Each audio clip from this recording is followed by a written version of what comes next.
Tai labas rytelis, sveiki atvykę į naują Viktoro ir Aistės kelionę, vienos dienos kelionę prie Gardasė ežero į Italiją. Tai dabar jau esam pakeliui, jau maždaug pusę kelio nuvažiavom, esam jau Italijoje. Čia sustojo vairuotojas pauzę padaryti, mes į tualetus nuėjom. Šiandien yra balandžio 13 diena. Kiek laipsnių turim? 4 laipsniai šilumos ryte, kadangi čia yra vis tiek saulė neišlindus dar už kalnų. Šiandien turėtų būti labai šilta diena, tenai prie Gardasė, kur važiuosim, tai iš vis bus ar ne 26-25 laipsniai, tai žodžiu teks paprakaituoti biški. Kokie planai šiandien? Klauskite kelionio organizatorius. Kelionio organizatorius šiandien suplanavo kelionę, kuri truks 9 valandas kažkur. Jaučiasi kažkur 3-4 laipsniai šilumos. Tai labai daug žmonių šortus pasiėmė, nes šiandien bus labai karšta diena. Tai mes kėlėme šiandien 2 ryto, išvažiavom 3 ryto, tai labai anksti mums prasidėjo rytas. Atvarėm į degalinę, pasiėmėm 2 kapučinus ir krosaniuką. Kas įdomiausia, šitie krosanai su pistacijom yra tik Italijoje, Vokietijoje nesam matę. Koks skonis kapučino?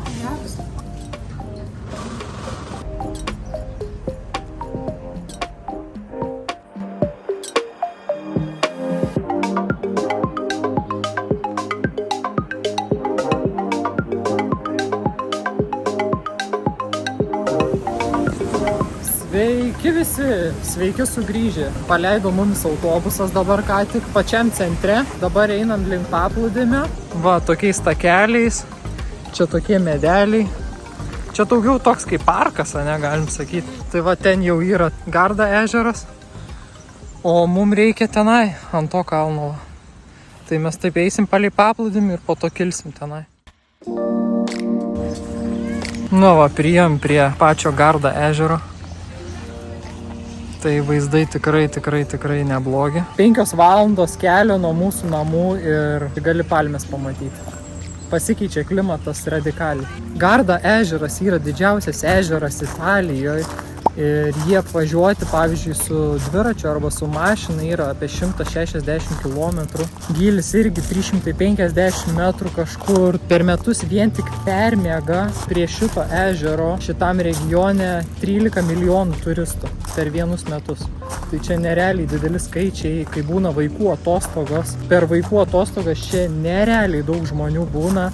Tai vien su mašina čia važiuoti tikrai neapsimoka, nes vien kamščiai. Tu praktiškai tiek daug mašinų suvažiuoja, kad vien tik tai tu prastovi kely, galim sakyti. O dabar yra labai geras mėnuo, vaikų nėra atostogų, aišku, ne sezonas. Dar koks įdomus dalykas, va čia yra toksai liftas, specialus liftas, su kurio gali užsikelti viršų. Tenai yra tokia bokštelis apgriuvęs ir nuo šito bokštelio tu gali realiai lipti į viršų ir pasiekti tokią koplyčią, kuri yra viršui. Yra kelias netgi nuo čia per miškus, per uolienas iki pat šito bokštelio.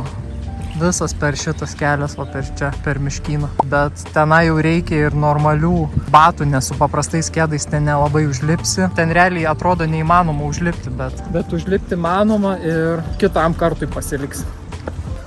Varom čia palei paplūdimį, tenai iki galo ir va ten palei tą kraštinę kilsim į viršų, va tenai žyt. Ir po to tenai žemyn eina, nusileisim ir grįšim atgal. Tai visas maršrutas 3 valandos, aišku, su mūsų greičiu bus 4 valandos, bet nieko.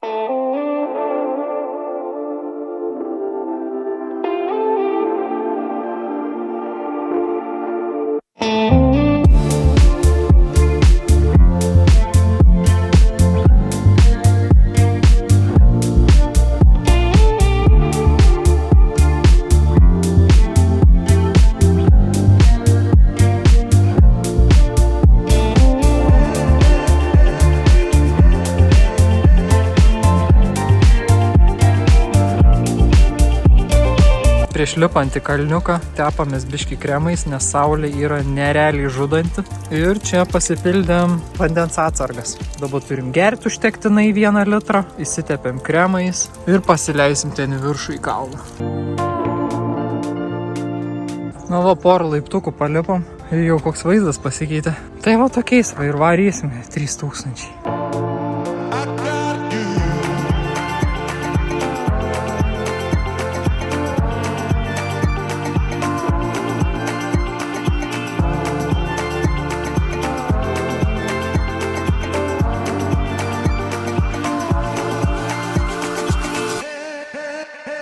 Aistė degina kojas, va. Liuko nemažai. Ir karšta žiauriai. Dabar dar net 11 nėra, bet eidus savo. Karštis žiaurus. 3000 laiptukų į rojų. Gal įlipsi? Įlipsi, esi sportininkė. Na va, įėjom ir priėjom bunkerius. Žodžiu, šitie bunkeriai buvo karo laikais, kaip gynybinė siena pastatyta ant šito kalno. Ir čia va, į miesto panoramą. Riva del Garda. Čia iškišdavo ginklus ir šaudydavos. Čia buvo kaip fortas, gynybinis fortas. Tas kalnas toks įdomus yra, jis toks kaip siena eina ir dalina dvi pusės. O mes jau įpusėjom, liko tik 30 minučių. Einam į viršų.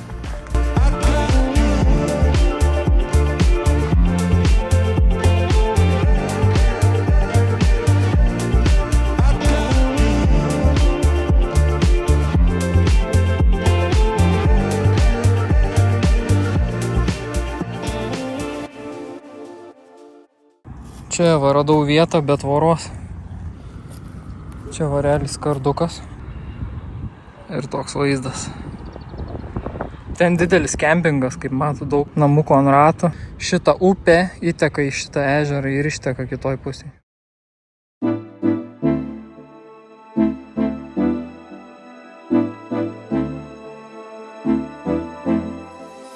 Nu va, ponai ir ponios, mes užlipam į viršūnę. Tadam! Koks vaizdelis. 300 aukščio metrų.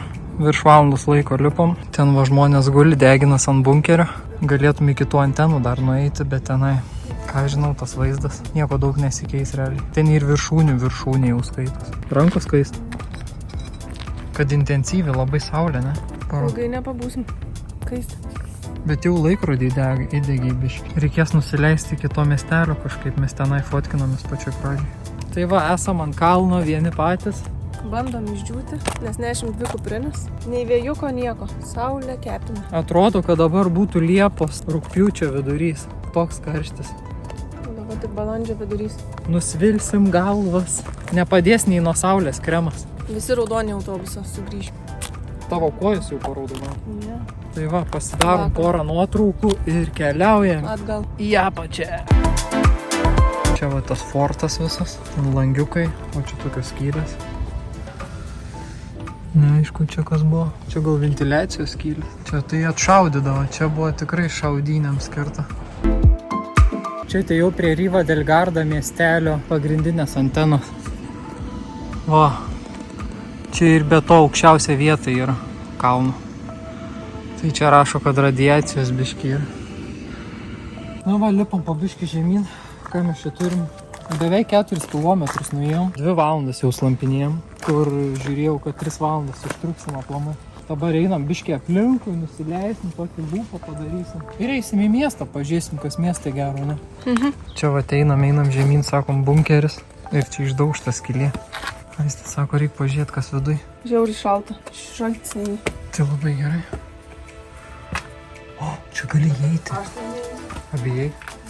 Čia šikšnosparniai gyvena. Tai išskris vieną. Čia einam, sakėm, slėptuvės kažkokios. Gal nuo saulės pasislėpti. Maskuotės. Vien miškais dabar iki pat apačios.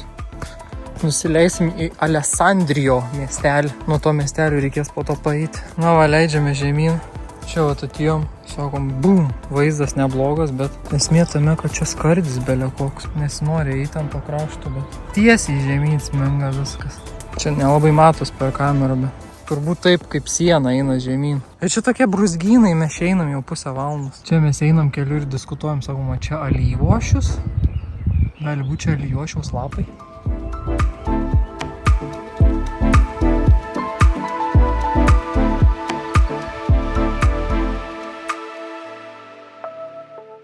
Kokie Ferrari, kokioj vietoj stovi.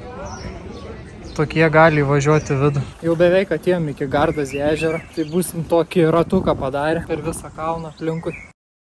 Nu va, grįžom į tą pačią vietą, kur ir pradėjom vaikščioti. Vėl tas uostas, tenai va įsipylėm, vėl vandens pasipildėm. Ką dar padarėm? Išsitepėm nuo saulės kremo, nes esam balti kaip sūriai. Saulė labai yra pavojinga. Einam čia palei krantinę ir žiūrėsim, ko. Arba pavalgysim, arba po miestą pavaikščiosim. Na va, sakė Aistė, užkaito kojos, dabar reik biškį atšaldyti. Labai skaidrus, gražus vandenėlis. Antytės tik tai plaukia. Ką jūs? Norit valgyti?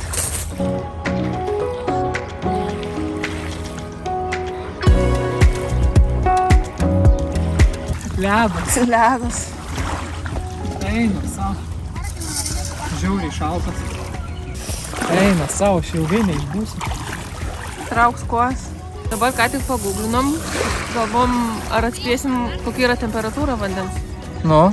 Dabar ką tik pažiūrėjau, kad rugpjūčio mėnesį buvo 26 laipsniai vandens temperatūra. O dabar? O dabar 13. Dabar 13 dvigubai mažesnė negu sezono metu, bet ledinis vanduo. Arba mano kojos yra atpratusios nuo šalčio.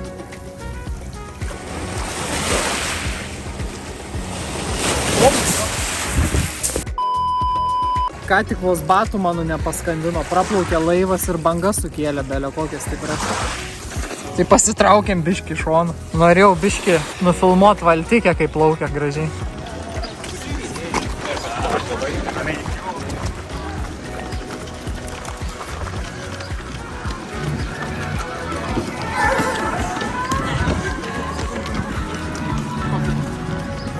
Čia pačiam ežere tokios salikės įdomios padarytos yra. Ne vieną jau matėm iš visų pusių tokio žmonėm atsigulti, akmenį sustumti. Ir žolytė gražiai nupjauta, vat kaip čia. Irgi gana įdomiai atrodo. O čia jau niekur neapnaimi iš čia. Čia dar viena salikė, salų salikė. O čia įstikė.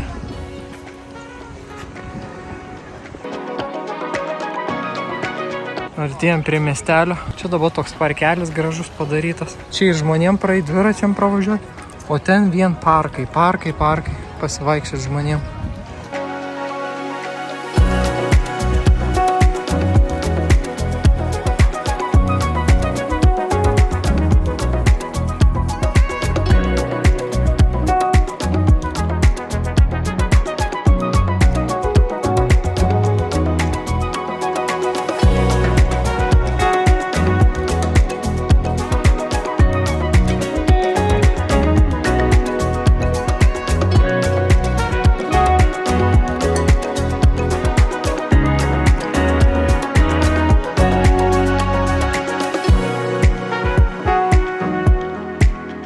Keliavom dabar į Picą Neapolį, į itališką pizzeriją. Užsisakėm 2 pizzikės, paragausim itališkos picos. Esam ragavę, tai... Niekada nesam nusivylę. Nemanau, kad nusivilsim šį kartą. Dabar čia labai gerai pavėsė, ne? Šiaip karšta. Šiaip žiauriai karšta. Užuovėje mes čia sėdim. Už Italijos kelionę.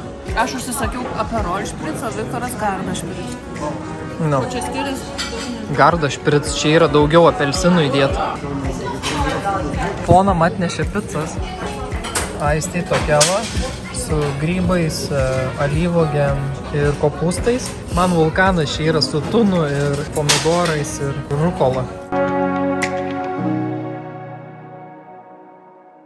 Pavalgėm Bella Neapolį. Kaip pizzas buvo? Skanu buvo. Kokteiliai skanus, pizzas skanios. Jo, čia jaučiu belė kur nueitum. Ten būtų skanu. Jo, tai žodžiu, pavalgėm, prisivalgėm, dabar nieko nenorim. Turim realiai dabar dar 3 valandas laiko. Per tą laiką paslampinėsim po miestą. Saulė jau už kalno pasislėpė. Žodžiu, su saulė viskas jau. Atėjom į pačią pagrindinę aikštę. Miesto simbolį, galim sakyti, tai yra bokštas. Va kaip jis atrodo. Taip pat Gardazėje.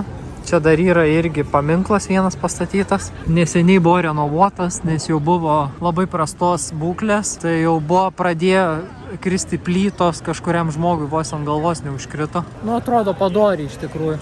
Iš apačios, kai žiūrint. Žodžiu, Aistė nebūtų Aistė, jeigu nesumastytų į bokštą šitą užlipti. Čia buvo paskutinė viltis. Jau sakė, taip pavargę šiandien esam. Ne, vis tiek į bokštą, sako, varom. Gražu. Va. Pusė miesto turi elektrą, pusė miesto be elektros. Mūsų kalnas šitas yra. Saulė dėja pasislėpė už kalno, mūsų šiandien nebelepins.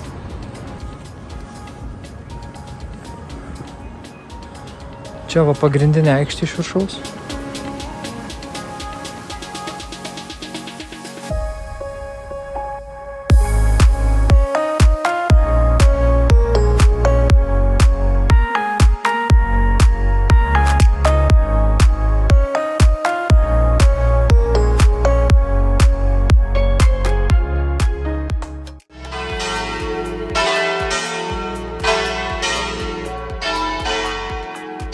Rivos del Gardos. Pagrindinė gatvė pati. Su apelsinais. Dienos pabaigai ledų pasiėmėm Amareno ir Fondente. Aistė skaičiuoja pinigus, sakė, nebedaug liko.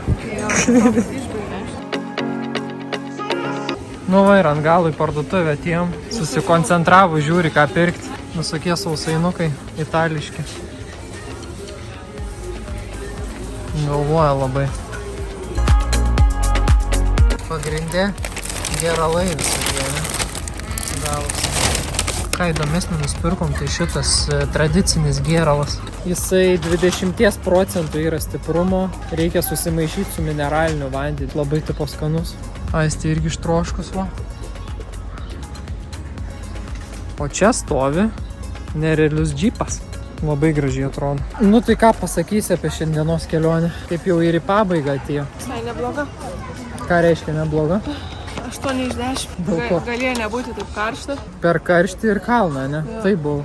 Tiksliau nedaug žmonių. Palyginus nedaug, kas čia būna šiaip normaliai. Tai laiko pilnai užteko. Jo. Nežinau, visą dieną, jeigu mieste čia prasidėtų, tai nelabai būtų ką veikti. Arba būtumėm plaukę su laivu tada kažkur jo. Dabar varysim į autobusą, atsisėsim ir kelionė bus baigta. Nu va, keliautojai sako viso gero. Ate.